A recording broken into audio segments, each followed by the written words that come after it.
राष्ट्रीय भावना और प्रेरक प्रभाव के कारण ब्रिटिश सरकार ने इस नारे को प्रयोग पर ये प्रतिबंध भी लगा दिया था। साथियों, इस गीत ने हर जाति, हर धर्म, हर समुदाय और हर क्षेत्र के लोगों में एक ऐसा जोश और शक्ति पैदा की थी। इससे प्रत्येक भारतवासी अपने सभी भेदभाव भुला करके भारत को अंग्रेजों की गुलामी से छुटकारा दिलाने के लिए आजादी के आंदोलन में कूद पड़ा था। साथियों, वंदे मातरम गीत ने समूचे राष्ट्र में विभिन्नता में एकता की अवधारणा को मजबूत किया था।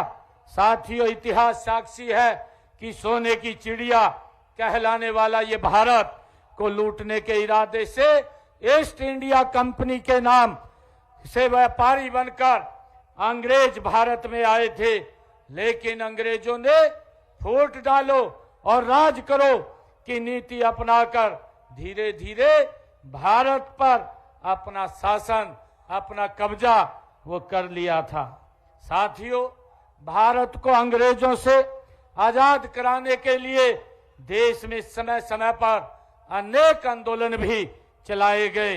आजादी के लिए पहली लड़ाई जो लड़ी गई वो 1857 में लड़ी गई और उसके बाद अनेक आंदोलन चले। मुझे यह बताते हुए भी ये खुशी हो रही है कि आजादी के लिए सन 1857 में जो पहली लड़ाई की चिंगारी वो उठी थी, वो हमारे अंबाला से ही, इसी महान धरा से वो उठी थी। यह वही महान धरा है जहां में वीरता का इतिहास केवल लिखा नहीं गया बल्कि जिया गया है। ये हम सब के लिए बड़े गर्व की बात है। मैं उन वीरों के याद में हमने अंबाला छावनी में एक शहीद स्मारक भी हम बना रहे हैं। साथियों, कुछ लोग वंदे मातरम गीत पर भी आपत्ति करते रहे हैं। हम सब जानते हैं वे भारत की आत्मा, संस्कृति और राष्ट्रीय गौरव को वो कभी नहीं समझते।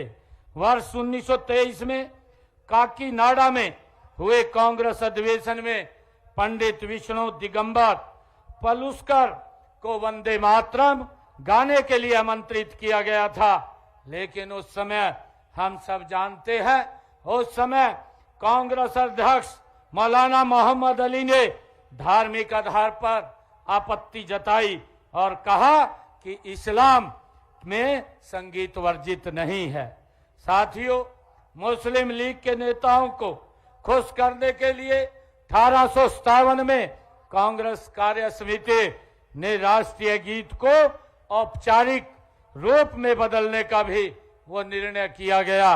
बाद में भी और कई मौकों पर कांग्रेस और उसके नेताओं ने भी विभिन्न मंचों पर वंदे मातरम के प्रति अपनी असहमति वो दिखाई, वो हम सब जानते हैं।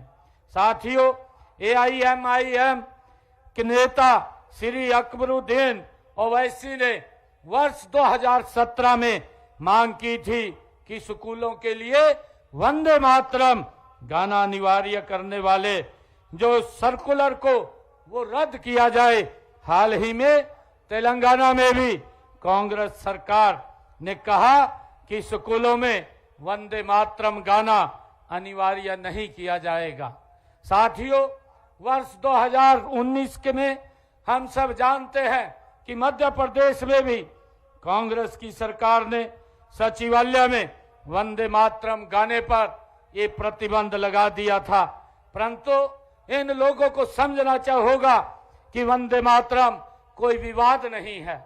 जो जिस प्रकार से इन्होंने इसके बारे में कहा भी है, विरोध भी किया है, परंतु ये कोई विवाद नहीं है। ये मां भारती का वो प्रसाद है जहां हम तुष्टीकरण नहीं, राष्ट्रभक्ति के पथ पर अटल रहने वाले ये गीत है। वंदे मातरम ही हमारी पहचान है।